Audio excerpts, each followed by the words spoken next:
I killed the engine, and silence dropped over me like a heavy quilt stuffed with damp cotton. My hands were shaking so badly I couldn't pull the key from the ignition. Dust swirled in the headlights, glittering in the beam, but beyond that narrow cone of light there was absolute, impenetrable blackness. I opened the door and stepped out. My knees buckled. I turned to look at the road I had just driven down. There was no road. Where asphalt had been a minute ago, there now stood a solid wall of old, twisted pines. Their branches pressed against my rear bumper. There were no tire tracks, no clearing, no sign of passage. The forest had simply swallowed the path behind me, as if it had zipped itself closed. I still don't know how I made it out on foot. The police found my car 3 weeks later, 50 kilometers from where I had left it, in the middle of a swamp no vehicle could possibly reach. The interior was spotless, not a speck of dust, and the odometer showed an extra 3,000 kilometers. Trust your eyes, not your navigator. That day I was driving home from a business trip. The route was familiar, 6 hours on the federal highway, then a turn toward the city and a hot dinner waiting at the end. Routine. Predictable. But that evening there was a massive traffic jam on the M4. My phone's navigation app bled red, showing a 15-kilometer standstill ahead. A truck accident. All lanes blocked. I drummed my fingers on the steering wheel, staring at the endless river of brake lights. Sitting there meant losing at least 3 hours. Then the app chimed. Faster route found. Save 45 minutes. On the screen, a thin gray line branched off to the right, cutting through a dense forest before rejoining the highway far beyond the accident site.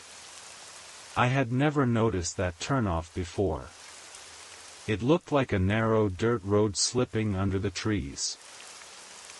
But 45 minutes sounded too good to pass up. I turned the wheel and left the asphalt. For the first couple of kilometers, everything was fine. The road was covered in fine gravel, the car rolled smoothly, though the forest on either side grew thicker. The sun was setting, staining the sky a dirty violet. Shadows stretched long across the path, black bars crossing the road. I switched on the high beams. Gradually, the gravel gave way to packed earth. I slowed down. The car began to rock gently over ruts. I glanced at the navigator. The blue dot crawled confidently along the gray thread of the route. 12 kilometers to go. I'll crawl through it, I thought. But the deeper I drove, the stranger the forest became. The trees edged closer to the roadside. At first it was subtle, but soon I caught myself hugging the center of the path to keep branches from lashing the car. The road was narrowing. Not suddenly. Slowly. Like strangulation. First the shoulders disappeared. Then the ruts grew so tight that grass whispered against the undercarriage. A cold needle of unease pricked my stomach. In the rearview mirror there was only darkness and clouds of dust glowing red in my taillights. Suddenly the radio, which had been muttering the news, burst into sharp static and went dead. I twisted the dial. Nothing but white noise. I checked my phone. No signal. The GPS still worked, calmly insisting I was on the correct route. I decided to turn around. Saving time wasn't worth this. I stopped and shifted into reverse. The rearview camera flickered on, showing a grainy image of the night forest. I began backing up slowly, twisting the wheel, trying to execute a three-point turn in a space that was far too tight. Bang!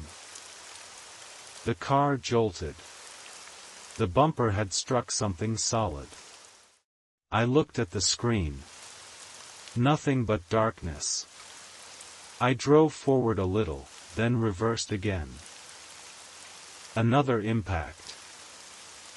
As if there were a wall behind me. I rolled down the window and leaned out. Cold, damp air hit my face. It smelled of rotting leaves and something sweet, like old perfume. I shone my phone's flashlight behind me. Trees. A dense wall of them, pressed up against the trunk. Thick pine trunks, moss-covered, growing so close together not even a cat could slip between them. My breath caught. Impossible. I had just driven that way. I'd heard branches crunch beneath my tires. I'd seen the ruts. Now there was an ancient forest. I looked ahead. The road forward was still there. Narrow, like a tunnel of branches, but real. There was no way back. Panic is a cold liquid that floods your gut. I silenced the rational voice screaming that this couldn't be happening and slammed my foot on the accelerator. Forward was the only direction left. 8 kilometers, the navigator said. I'll make it. The car lurched ahead. Branches battered the windshield and sides, a sound like thousands of claws scraping metal. The road tightened. The side mirrors snapped inward with a crack as they struck tree trunks. I was driving through a corridor that was closing in. I felt it physically. The metal body groaned. The forest seemed to press against the car from both sides. In the headlights, I saw tree roots crawling across the road like living veins, forming raised ridges. The car bounced violently, the suspension hammered and bottomed out. Then the navigator screen went black. A moment later, white letters appeared. You have arrived. I slammed the brakes. The road ended in the headlights. Not in a dead end. It ended at an enormous tree growing directly in the middle of the path. Its bark was pale, almost white, like stretched human skin. And carved into the trunk, at eye level, was something that made me scream. My license plate number. And today's date. At that instant, the engine died. The headlights went out. Absolute darkness. And in that darkness, I heard a sound. A slow, drawn-out creak of wood against metal. The trees beside the car were moving. They were squeezing it like a vice. The windows cracked under the pressure.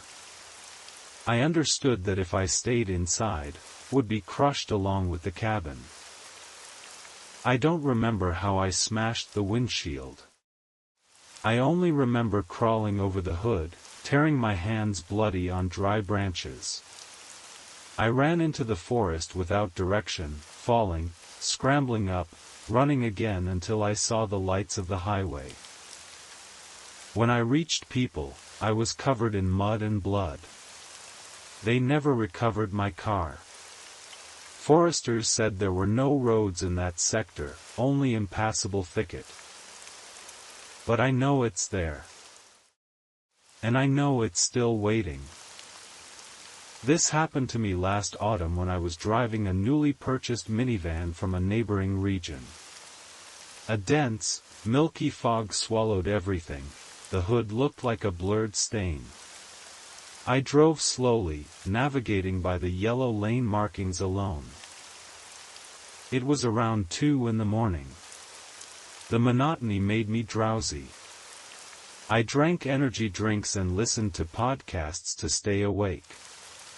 Eventually I needed to stop, stretch, relieve myself. I saw a rest area sign and pulled into the turnout. It was an old, abandoned lot with an overflowing trash bin and a crooked wooden restroom. I did what I had to, jogged in place to get my blood moving, then got back behind the wheel. When I pulled back onto the highway, I must have taken the wrong direction in that damned fog. Or the interchange was more confusing than I realized. 10 minutes later, I noticed the surface beneath the tires had changed. The sound was duller, stickier. I checked the navigator. The arrow spun uselessly. Satellite signal lost. Damn it, I muttered. My voice sounded too loud inside the cabin. I decided to keep driving straight until I saw a sign. The fog thickened, swirling in the headlights, forming strange shapes.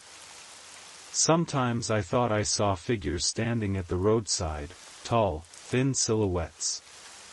But as I passed, they resolved into signs or bushes. After half an hour, I saw a landmark.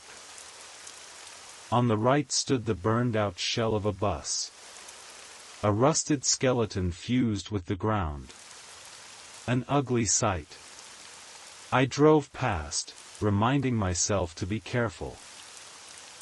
20 minutes later, there it was again. The same bus. Same tilt. Same rust. It must be a dumping ground, I told myself, trying to calm the swelling unease. I pressed the accelerator. 90 kilometers per hour. 20 more minutes. The rusted skeleton floated out of the fog on the right. This time I slammed the brakes. The van skidded, tires squealing. I stopped directly opposite the wreck. It was the same bus. I recognized the graffiti on its side, a crooked smiley face, streaks of paint running like tears. Am I driving in circles? But I hadn't turned. The road was straight as an arrow. How do you drive in circles on a straight road? The hair on the back of my neck stood up. I glanced into the rearview mirror. Light. Far behind me, in the fog, 2 dim yellow headlights burned. Thank God, I breathed. Someone else is here. I flicked my hazard lights, hoping the driver would stop and tell me where we were. The lights approached slowly. Something was wrong. They were too low to the ground. And the distance between them was odd, too wide for a car, too narrow for a truck. They drew closer. There was no engine sound. None at all. Just my heart pounding in my ears. When they were about 50 meters away, I realized they weren't headlights. They were 2 glowing spheres hanging in midair. They did not illuminate the road. The fog around them didn't disperse. It absorbed their sickly yellow glow. Instinct screamed. I floored it. The minivan shot forward. In the mirror, the lights did not fall back. They maintained exactly 50 meters distance. I accelerated to 120. They followed at the same speed. And then I saw the bus again. This time it had moved closer to the road. As if it had been crawling toward the asphalt. And the smiley face had changed. It was no longer smiling. Its mouth was open in a silent scream. I flew past. The lights behind me grew brighter, bathing the cabin in a corpse-pale glow. I felt a gaze on the back of my neck. Heavy. Sticky. The next loop took 10 minutes. The bus now stood halfway on the roadway. I had to swerve left to avoid it. Inside the bus, in the empty window sockets, I saw movement. Shadows. They sat in the passenger seats. The lights behind me closed into 10 meters. In the mirror I saw no vehicle behind them. Nothing. Just void. If I made another loop, the bus would block the road completely. I would have to stop.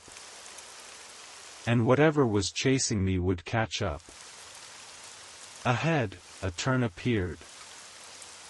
It hadn't been there before. I swear the road had been straight. Now there was a sharp left turn into a field of tall grass and darkness.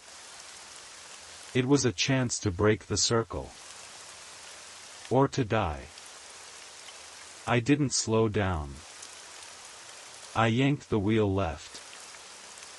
The van flew off the asphalt. The impact was brutal. I was thrown upward, my head slamming against the ceiling.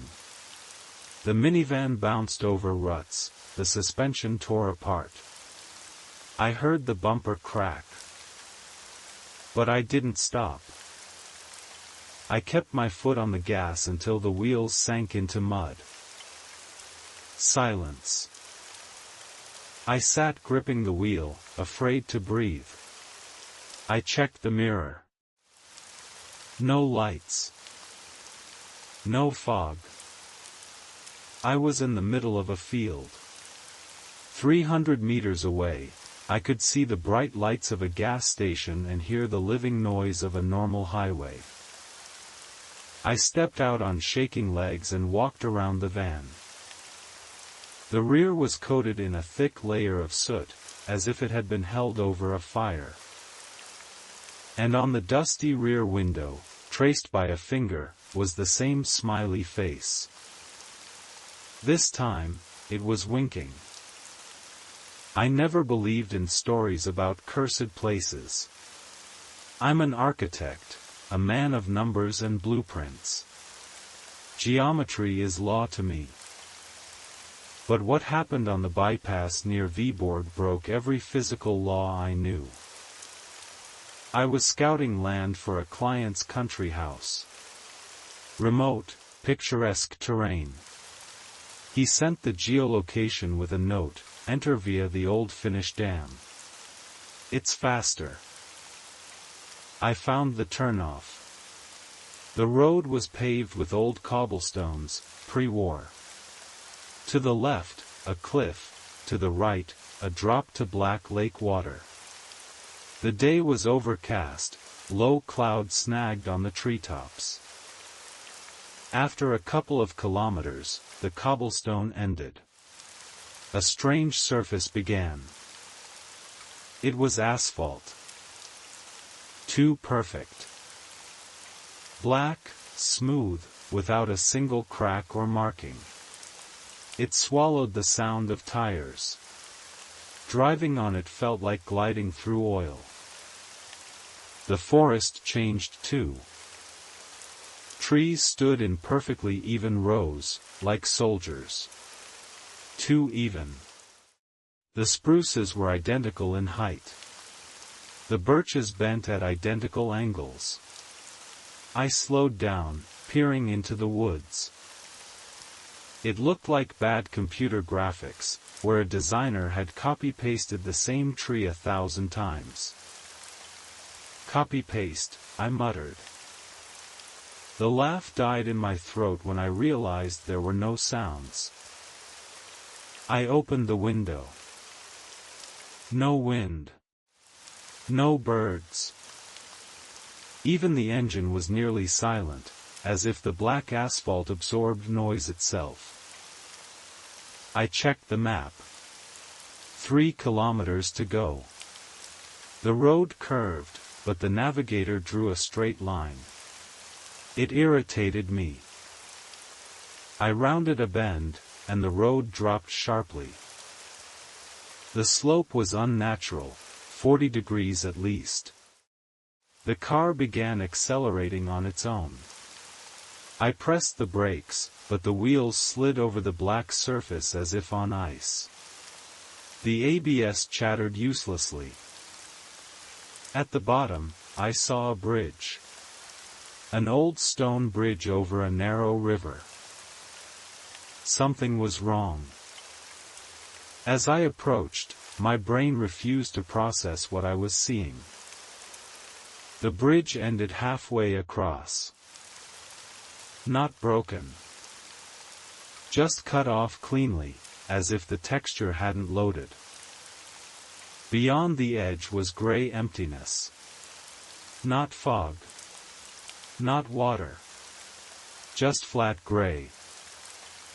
I jerked the wheel, the car spun sideways.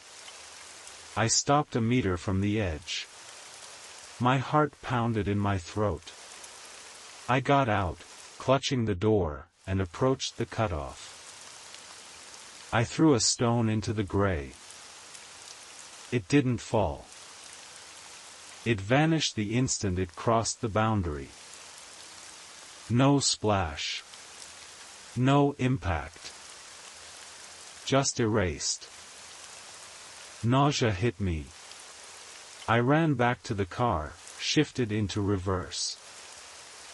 Then I saw the road I had come from. It no longer led upward. It led down. I was in a hollow, yet the road behind me also descended into a hollow. Geometrically impossible. The horizon bent. The road twisted into a spiral drilling into the earth. The trees began to change. They lost texture. Bark smoothed into gray polygons. Leaves flattened into green triangles. The world was simplifying. Degrading. Reality pixelated. In the rearview mirror, the gray emptiness from the bridge crept toward me, devouring the road. Silently erasing the world. I pressed the accelerator and drove down the spiral.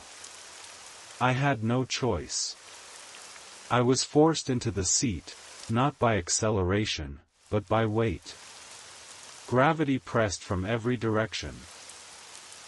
I saw the hood of my car stretching. Proportions warped. My hands on the wheel grew unnaturally long, fingers elongating like a mutant pianist's. I screamed but heard nothing. If I reached the center of the spiral, I would disappear. Become a point. 0. I closed my eyes.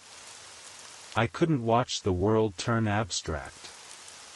I kept my foot on the gas, hoping speed would throw me out of the vortex.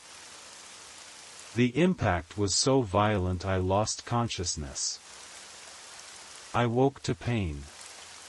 The seatbelt cut into my chest. The airbag sagged like a deflated rag. It was dark. The air smelled of gasoline and wet earth. I opened the door and fell out. I lay in a ditch beside an ordinary muddy shoulder. Nearby, traffic roared along a normal highway. Normal cars. Normal headlights. A normal world. My car was wrecked, the front bumper torn off. I crawled onto the road, waving my arms. A truck driver stopped. He looked at me as if I were insane. Where did you crawl out from? There are swamps for miles back there. I looked at my hands.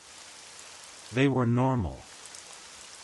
But when I pulled out my phone to call my wife, I saw something that made my blood run cold. Every photograph on my phone, family, friends, our dog. Every face was blurred. Smooth patches of skin with no eyes, no mouths. And in the background of every picture, whether it was a beach or our living room, I could see the same severed bridge. And the gray void beyond it. I came home. But I no longer feel at home here. Sometimes, when I stare at the corner of a room, it seems the walls do not meet at right angles.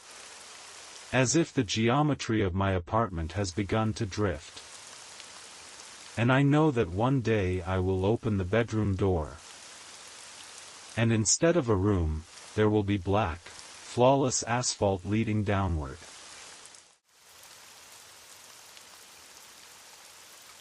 I was standing over the open hood, staring at the smoking engine, when it happened for the first time.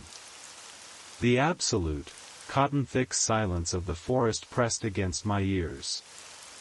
And then, right behind me, someone clearly said my name. Andre. The voice was calm, emotionless, almost mechanical. I spun around, expecting to see another driver or a forest ranger, but the road was empty. My flashlight beam caught only walls of pine trunks and wet asphalt. My heart skipped. I convinced myself it was nerves, wind in the trees, a hallucination brought on by exhaustion. But when I walked around the car to get back into the driver's seat, my blood turned to ice. The passenger door, which I was absolutely certain I had locked 5 minutes earlier, was slightly ajar. Just a couple of centimeters. A thin black gap. Cold air seeped out from inside the cabin. Someone had just stepped out. Or was still hiding there. What you're about to read really happened. This isn't an urban legend or a campfire story. It's reality, the kind that made me sell my car and swear never to drive the highway after sunset again. Some roads are better left untraveled. Remember this: if the darkness calls you by name, do not answer. I've always considered myself a rational person. I don't believe in ghosts. I'm not afraid of the dark. I'm skeptical of anything that can't be explained by physics. But that autumn, my logic cracked in a way that can't be repaired. It started with something simple, trying to save time. I was driving back to the city from my parents' place. Sunday evening. The navigator showed a dark burgundy traffic jam on the main highway due to a major accident. The app suggested an alternative, a gray route through an old logging road, promising to shave off 40 minutes. I only vaguely knew the area: dense forests near the regional border, scattered summer cottages that stand empty in winter. I tapped accept and turned off the lit highway into the black throat of the forest. The first 10 kilometers were fine. The asphalt was old and cracked but passable. I put on a podcast, relaxed, and let the headlights pull white lines out of the darkness. Then the road began to change. The asphalt gave way to tightly packed gravel. The trees crept closer to the shoulders until branches began scraping along the sides of the car. The sound was sickening, like long claws dragged across metal. The signal vanished without warning. The music on my phone stuttered and died. I was left alone with the hum of tires and the low growl of the engine. The navigator insisted there were only 5 kilometers left to the highway, but the road kept narrowing. I started to regret my decision. Turning around wasn't an option. Deep ditches filled with rotting water flanked both sides. Then the car jerked. Once.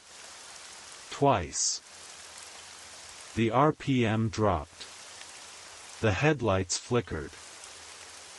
The engine died. I coasted another 10 meters before stopping. Silence fell instantly, thick, tangible.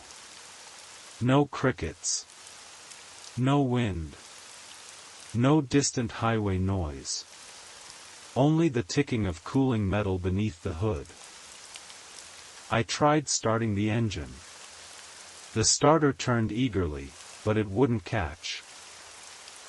I cursed, smacked the steering wheel, grabbed a flashlight from the glove compartment. I'd have to check the battery terminals, an old issue that sometimes surfaced after rough roads. I didn't want to step outside. Beyond the glass, the darkness felt so dense it seemed like it would stain your hand black if you reached into it. I opened the door. Cold, damp air smelling of decaying leaves and ozone flooded the cabin. I stepped out, leaving the driver's door open so the dome light could cast at least a little glow. I lifted the hood. Under the beam of my headlamp, everything looked normal. Wires intact. No sparks. Belts unbroken. The terminals were tight. And then, in that absolute, ringing silence, I heard it. Dima. The voice came from the left, from the forest, maybe 5 meters away. Not a whisper. Not a shout. A normal, calm male voice. Casual. Like a neighbor greeting me in a stairwell. I froze, one hand gripping the dirty metal of the fender. My brain scrambled for explanations. Another driver? A mushroom picker? At 2 in the morning? In a dead forest? I slowly turned my head, sweeping the flashlight beam into the trees. Who's there? My voice trembled and sounded pitiful. No answer. The beam revealed only gray aspen trunks and dense undergrowth. No movement. No crunch of footsteps. No glint of eyes. Hey! Do you need help? I shouted louder, trying to sound confident. Silence. I told myself I imagined it. Fatigue playing tricks. The brain inventing sounds out of forest noise. I shut the hood. Better to sit in the locked car and wait for morning than tinker with the engine out here. I climbed back into the driver's seat and shut the door. The central lock clicked. The sound of all 4 doors locking calmed me slightly. I leaned back and closed my eyes, trying to steady my heartbeat.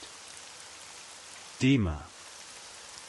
This time the voice came from my right ear. From the passenger seat. I screamed and flung myself against the driver's door, slamming the interior light on. Empty. Only my jacket and an empty water bottle lay on the passenger seat. I was breathing hard, gulping air. I had heard it. Clearly. It had direction. Source. Someone had been sitting beside me.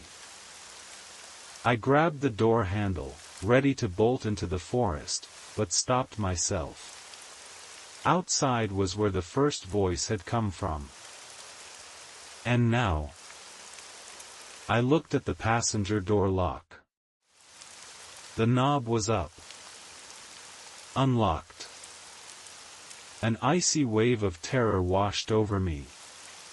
I remembered pressing the central lock. I had heard all 4 doors click. But the passenger door was unlocked. I leaned across to press it down and noticed something else. On the inside of the side window was a foggy mark, as if someone had just breathed on the glass. The patch slowly shrank, fading. I don't remember how I did it, but I twisted the ignition key so hard I nearly snapped it. The engine roared to life instantly, as if sensing my animal panic. I flipped on the high beams and floored the gas. The wheels spun on gravel. The car fishtailed. Branches lashed the windows like whips. I didn't look left or right. I stared straight ahead into the narrow tunnel of light, praying the road wouldn't end in a dead end. 10 minutes later I burst onto the highway. Street lights. Passing trucks. Normal pavement. I didn't stop until I reached the city. Only after parking beneath a street lamp outside my apartment did I find the courage to inspect the interior. On the floor mat in front of the passenger seat was mud. Clumps of wet forest soil. And a footprint. Not a boot print. A barefoot human footprint. Enormous. Unnaturally elongated. I never drove that road again. I sold the car a week later.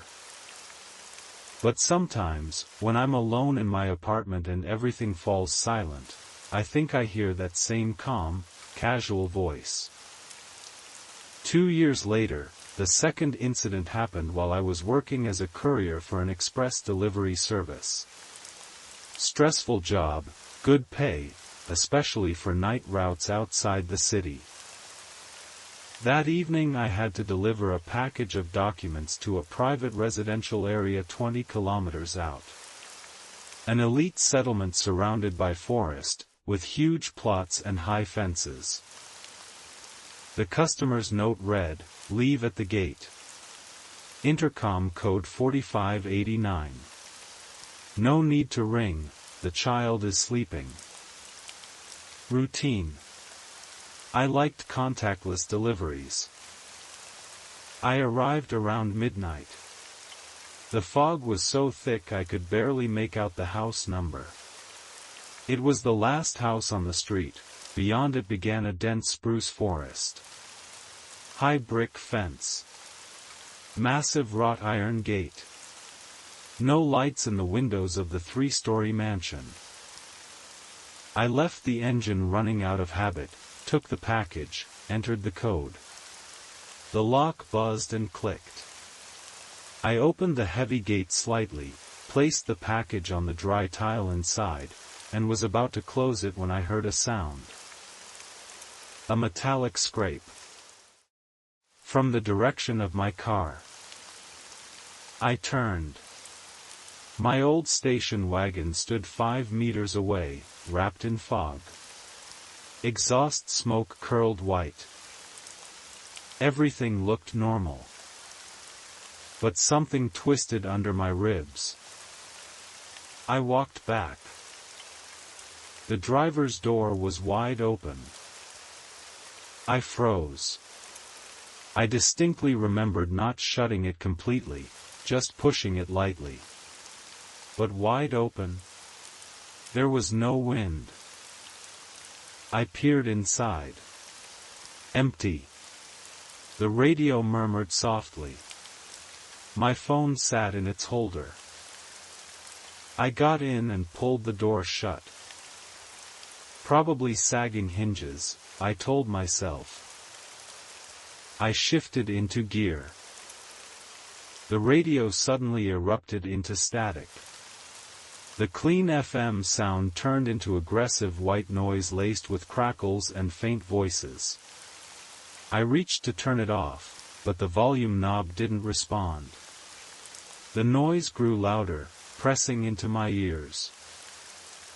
Then, through the interference, a voice broke through. My voice. Leave at the gate. Code 4589. No need to ring. It was a recording of me reading the comment out loud 5 minutes earlier in the car. But I hadn't recorded anything. The child is sleeping, my voice continued, then distorted, deepened. The child is not sleeping. I slammed the power button. The radio went dead. Silence returned. I pressed the gas. The car didn't move. The engine was running. The gear engaged. I checked the rearview mirror. The rear hatch was open. Lifted. In the red glow of the taillights I saw a silhouette. Someone stood behind the car, one hand gripping the hatch door. Tall. Dark. Something like a filthy coat hanging from its frame. Was it stopping me from leaving? Or had it just climbed in? In panic, I locked the doors. The click sounded like a gunshot. The figure didn't move. The car suddenly rocked. Heavily. As if someone leaned their weight against the rear bumper. Again. The rocking became rhythmic. The creak of suspension was deafening in the stillness. Andre, a voice said. Not from the radio. Not from outside. From the cargo area. Andre, open. The voice was wet. Gurgling. As if drowning in blood or water. I screamed, floored the gas, dumped the clutch. The car lurched forward with a horrific grinding sound. The hatch slammed shut. I tore through the neighborhood, flying over speed bumps, not stopping until I reached the lit highway. Under the lights of a gas station, I finally got out. The rear bumper was gouged with deep, parallel scratches. Paint stripped to metal. As if something had clawed at the car while I dragged it along the asphalt. Inside the hatch, on the gray plastic lining, were dozens of chaotic scratches. And one word carved into it with something sharp. Close. I quit the next day. I don't know what it was. But I know this, when I got into the car at that gate, I didn't check the trunk. I should have. The third incident happened recently. It's the shortest, but it's the one that made me start locking my bedroom door at night. I was driving along an old bypass between two regional centers. Around 3 in the morning. Wet snow mixed with rain. Visibility almost zero. I was exhausted and looking for a place to pull over and nap for half an hour. I saw a parking sign, just a widened shoulder near a forest edge and some abandoned concrete booth. I pulled in, killed the engine, lowered the window slightly for fresh air. Silence. Only wet snow tapping against the roof. I reclined the seat, closed my eyes. I dreamed I was walking down a long corridor. Someone walked behind me. I heard footsteps but couldn't turn around.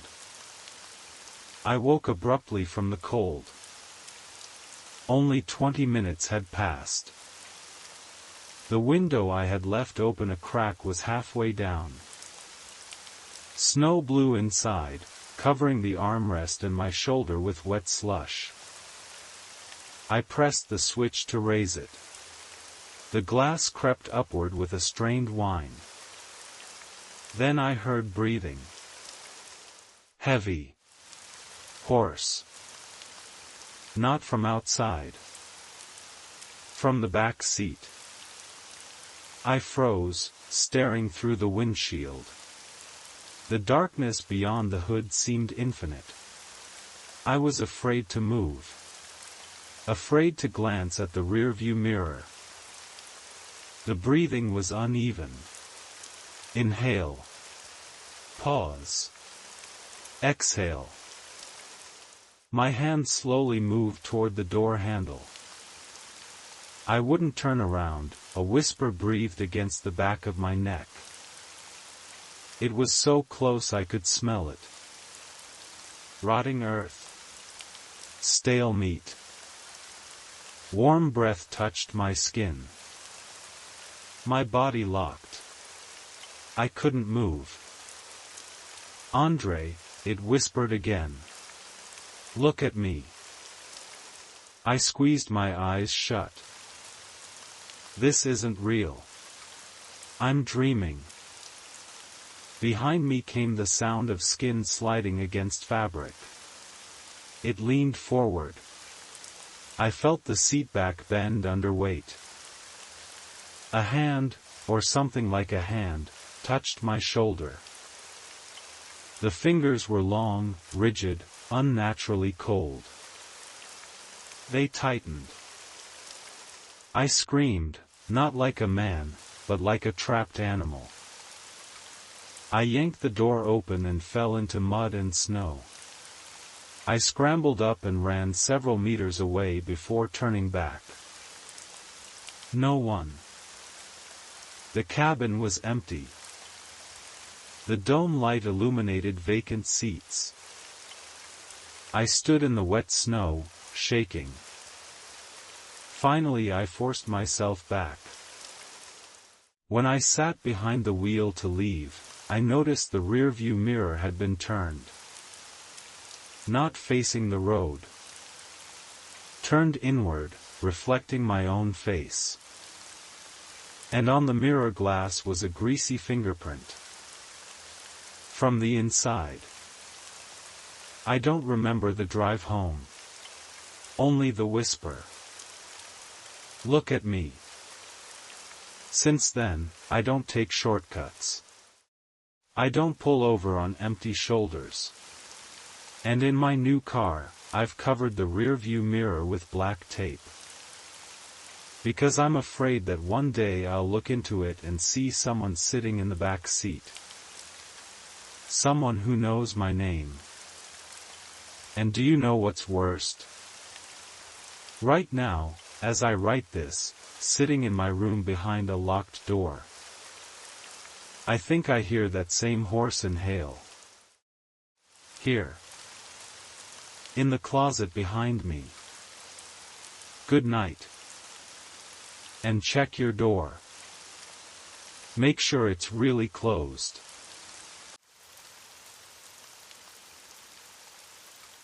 I stared at that sign, and my stomach twisted into a tight knot. It wasn't fear of wild animals or highway robbers. It was something older. Primitive. The sign itself was nothing more than a piece of metal bolted to a rusted pole. But when I looked away for a second and then glanced back, it was closer. Half a meter closer. I swear it was closer. And that's when I understood that the silence around me wasn't the absence of sound. It was a held breath. People often say they want to know the truth about what happened to their loved ones who disappeared on the highways. Believe me, sometimes ignorance is a gift. I'm sending this account so that you never turn onto roads that don't exist on official maps. Especially if you see a sign with no name on it. Fasten your seatbelts. And never ignore empty signs. I know cars. I've worked with them for 15 years. I feel them the way a surgeon feels a patient. The vibration of the steering wheel, the tone of the exhaust, the response of the pedal, to me, it's a language. So when I tell you my pickup was in perfect condition, I'm not guessing. I know it. It was a Tuesday in mid-October. I was driving back from the region where I'd picked up a transmission for a client. The day had been gray, the sky pressed low with heavy, leaden clouds that seemed to weigh on your skull even inside the cab. The navigation app showed a traffic jam on the main highway, a truck accident, 2 lanes blocked. At least a 3-hour delay. I decided to cut through an old road through the forest belt, which locals called the Technical. The asphalt there was rough, but my suspension was solid, and I could shave off nearly 40 kilometers. The first 10 minutes were uneventful. The forest stood like a wall. The trees had already shed their leaves, and their bare black branches reached toward the road like skeletal fingers. Then the asphalt gave way to tightly packed gravel. I slowed down and turned on the high beams, even though it was only 4 in the afternoon. Dusk falls faster in the woods. That's when I saw it. The sign stood on the right shoulder where the forest had pulled back, forming a strange, perfectly circular clearing. An ordinary road pole, slightly crooked. A triangular plate. But there was nothing on it. No warning of a curve, no speed limit, no town name. Just a white triangle bordered in red. But the white was wrong. It didn't reflect my headlights. It absorbed them. The moment I drew level with it, the engine died. It didn't sputter or misfire.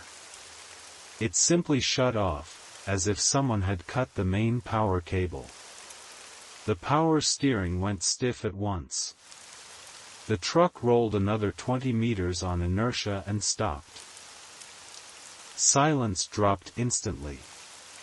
Usually, when a car stalls in the forest, you hear something: wind, birds, trees creaking. Here, it was silent like a vacuum. The only sound was the ticking of cooling metal under the hood. I sat gripping the steering wheel, staring into the rearview mirror. The red edge of the sign was barely visible in the thickening dusk behind me. "All right," I said aloud. My voice sounded flat and muffled, as though the cab had been padded with cotton. I turned the key. The starter spun vigorously. The battery was strong. But there was no ignition in the cylinders. I tried again. And again. Nothing. The dashboard glowed steadily, no error lights. The tank was 3/4 full. I stepped out. The air was cold and damp, smelling of rotting leaves and something faintly sweet, like ozone or burnt wiring. I opened the hood. Everything looked perfect. Belts tight, terminals clean. I pulled out my tester and checked the spark. Good. Checked fuel delivery. The pump hummed, gasoline flowed. The truck had everything it needed to run. Fuel, air, spark. But it was dead. It violated every law of physics I knew. I closed the hood and looked back at the sign. Standing on the road now, I noticed something else. The grass around the pole wasn't yellow and dry like the rest of October. It was gray. Completely colorless, like in a black and white photograph. And that gray circle was slowly expanding. Cold sweat broke out across my back. Not from the temperature, but from a deep, irrational animal fear. I felt like a fly that had landed on a table and only now noticed the raised fly swatter. I climbed back into the cab and locked the doors. My phone read no service. Of course. An hour passed. Darkness became absolute. I sat there without turning on the interior light, afraid of becoming a target for whatever might be outside. Then I heard it. A quiet sound, but in that total silence it was deafening. A scrape. Metal against metal. It came from the direction of the sign. I looked in the mirror. In the moonlight breaking through the clouds, I saw the sign had changed. Something was on it now. I squinted. Not letters. Scratches. Deep, ragged gouges forming something like a face. A primitive, childlike drawing. 2 eyes and a mouth stretched in a scream. The scraping came again. Closer. Now it wasn't from the sign. It was from my rear bumper. Something was scratching my truck. Slowly. Deliberately. I froze, afraid even to breathe. The truck swayed faintly, as if something heavy were leaning against it from outside. Something very tall, because the scraping sound moved upward, onto the roof. Directly above my head. A long, drawn-out screech, like a nail dragged across enamel. The creature was on the roof. I heard the metal flex under its weight. But there were no footsteps. It didn't walk. It flowed. Suddenly the scraping stopped. A pause that lasted forever. I lifted my eyes to the ceiling, praying the roof would hold. That's when I saw it. A dent. Right above me, the ceiling liner began to bulge inward. Someone was pressing from outside. Slowly, with monstrous strength. The dent took the shape of a hand. But that hand had too many fingers. 6. 7. And they were unnaturally long. I screamed and slammed my palm against the horn. The blast shattered the silence. The pressure vanished instantly. The truck rocked as if something had jumped off it. I grabbed the ignition key and twisted it, shouting, "Come on. Start. Please." The engine roared to life as if it had never stalled. I didn't wait for it to warm up. I floored the gas and dumped the clutch. The pickup shot forward, spraying gravel. I tore down that forest road at nearly 100 kilometers per hour, risking a spin on every curve. I didn't look in the mirrors. I was afraid to see the sign chasing me. 20 minutes later I burst onto the highway. Streetlights, passing trucks, ordinary people. I had never been so glad to see civilization.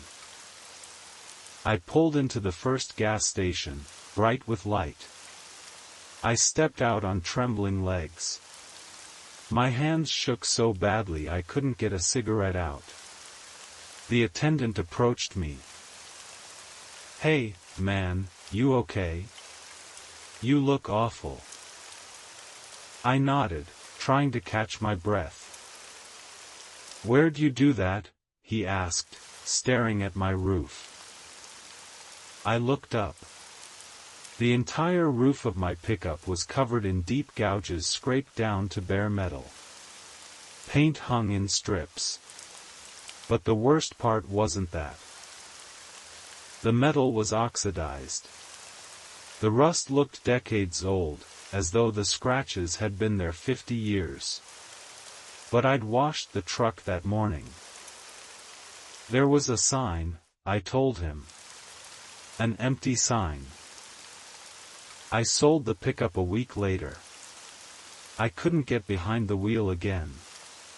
Every time it grew quiet, I thought I heard that scraping above my head. Story 2. I don't like driving at night, but being a sales representative doesn't leave much choice. That time I was returning from a business trip, exhausted, eyes red from drops. I had about 200 kilometers left to home. The navigation app chimed, "A faster route has been found.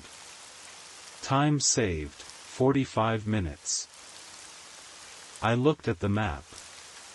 The blue line left the federal highway to the right, snaked through a forested area, and came out directly near my city. 45 minutes is a lot when you haven't slept in a day. I tapped accept. The road was surprisingly good. Fresh asphalt, clear markings. No streetlights, though, and the forest was so dense it felt like driving through a tunnel.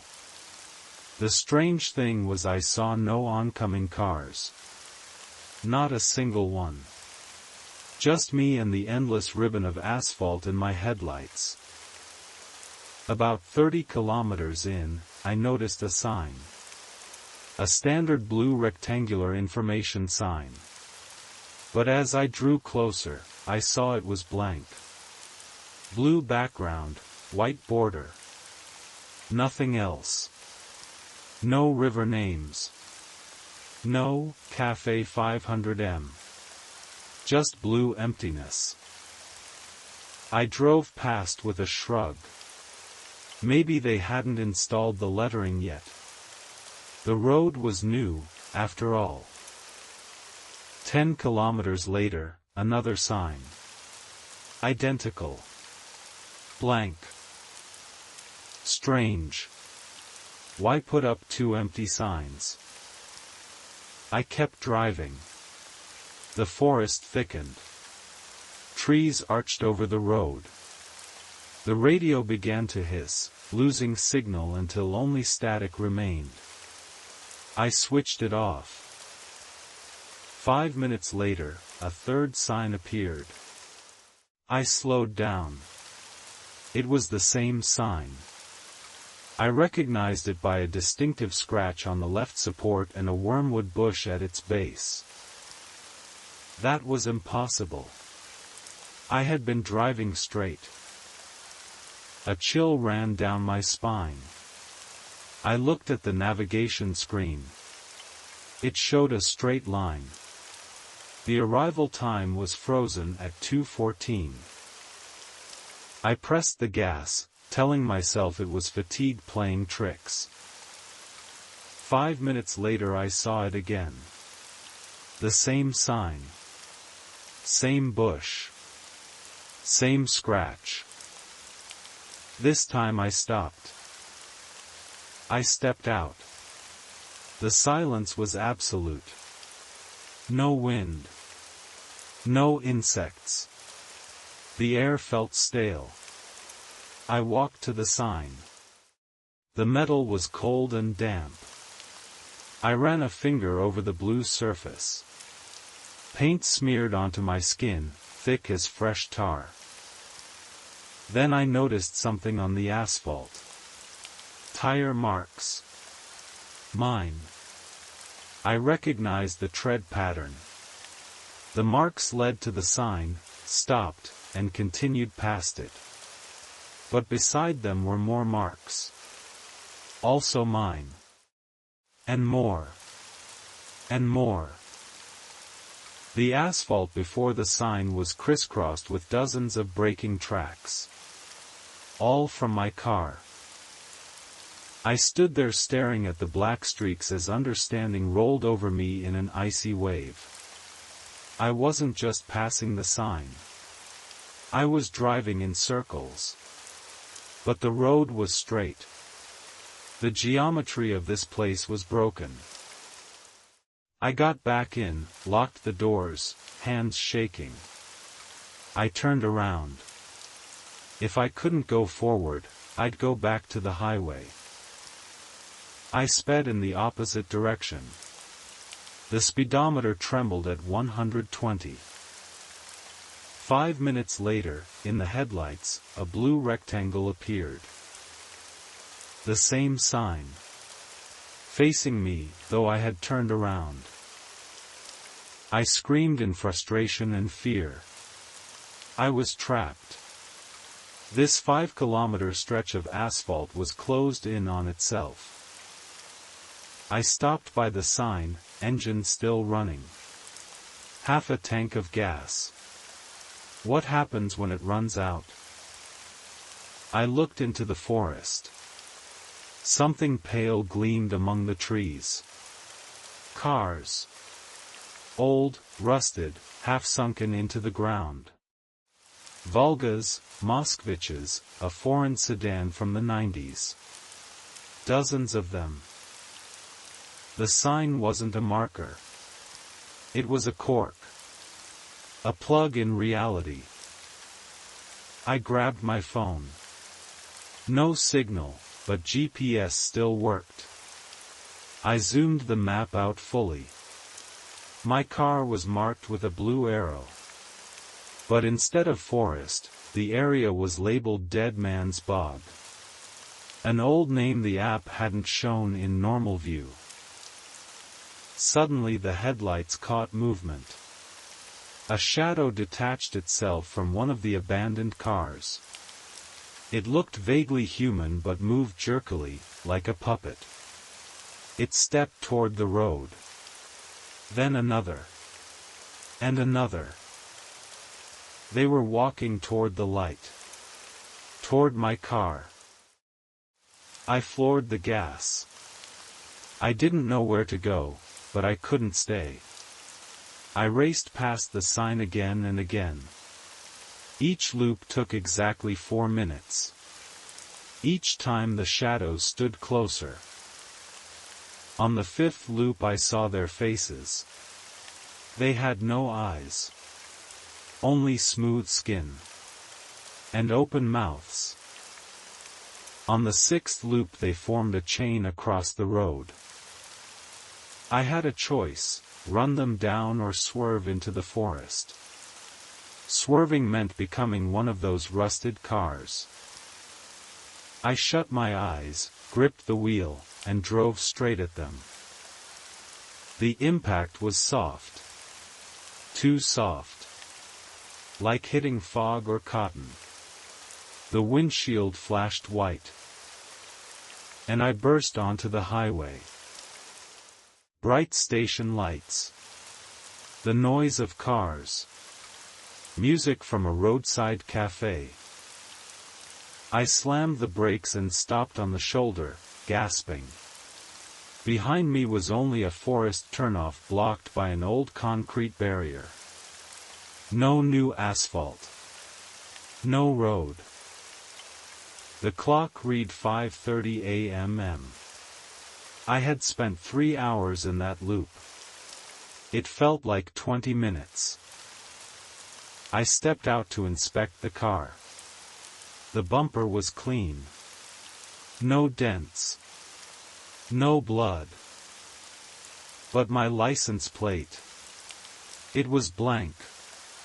A white rectangle of metal. The letters and numbers were gone. The place had taken its toll. Story 3. This one didn't happen to me, but to my brother, Andre. He drove a tow truck. Hard, dirty work, but well paid, especially at night. Around 2 in the morning he got a call.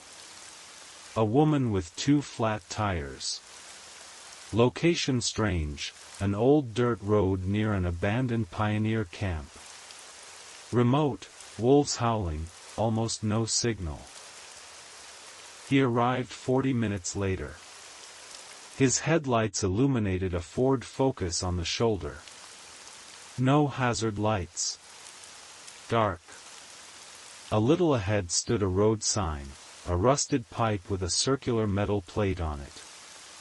Completely blank, corroded like the surface of the moon. He backed up, lowered the platform, stepped out. Silence rang in his ears. "Hey! Anyone there?" he called. No answer. The driver's door of the Ford was ajar. Inside, empty. A purse on the passenger seat. A phone glowing on the dashboard.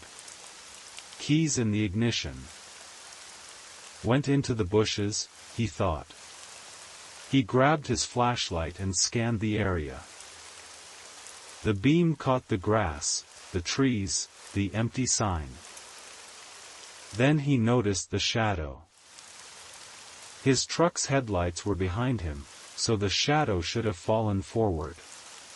But the shadow of the sign stretched toward the light. Toward the Ford. Like a tongue. The hairs on his neck stood up. He decided to work fast, load the car first, search later. As he unspooled the winch cable, the hook clanged on asphalt. A woman's voice came from the forest. Calm. Quiet. Don't take it. He spun, flashlight sweeping. Who's there? Is that you? Don't take the car. It's part of the boundary now. The voice came from everywhere. Look at the sign, Andre. He froze. How did she know his name? He aimed the light at the sign. The rust was moving. Not rust, thousands of tiny insects crawling, forming a hypnotic pattern. The sign is empty because this place has no name in your language, the voice whispered behind him. He swung the flashlight like a club. Nothing. But he smelled it. Wet soil. Rotting flowers. Cemetery air after rain. He dropped the cable and ran for the cab. Locked the doors. Hands shaking so hard he fumbled the key. In the rearview mirror he saw the Ford's door slowly close by itself. Then the Ford began to roll. No driver. No engine sound. It moved toward the sign. And when it reached it, the car began to disappear. Not dissolve, as if crossing an invisible wall. The bumper vanished. The hood. The windshield. It was erased from reality as it crossed the line of the sign. He started the engine and switched on all the floodlights. The clearing lit up. A girl stood by the sign. Pale. In a thin dress unsuited to the weather. Barefoot on gravel. Her eyes were entirely black. She raised her hand and pointed at the blank metal. Letters appeared. Red. Glowing like hot coals. He only read the first word, eternity. He slammed the gas. The tow truck roared away. He didn't look back. At the depot the dispatcher asked, "Why'd you come back empty? Where's the client?" There was no one there, he said. What do you mean no one? She called 5 minutes ago. Asked why you left her. He felt the floor drop from under him. What? She said you arrived, looked at her, and drove off. She's crying. Says she's cold and the sign is watching her. He grabbed the phone and dialed her number. Long rings. Then someone picked up. Instead of a woman's voice, he heard ticking metal. Cooling metal. And a whisper. Now it has a name, Andre. Want to read it? He quit night calls after that. A week later the road was officially closed, washed out, they said. But my brother knows the truth. The sign didn't need a name. It needed a resident. If you're driving on an unfamiliar road and see a sign with no writing, don't stop. Don't try to understand why it's empty. Don't look at it in your rearview mirror. Just press the gas. Because an empty sign is not a mistake by the road services. It's an invitation. And believe me, you don't want to be a guest in the place it points to. Take care of yourself. And watch the road.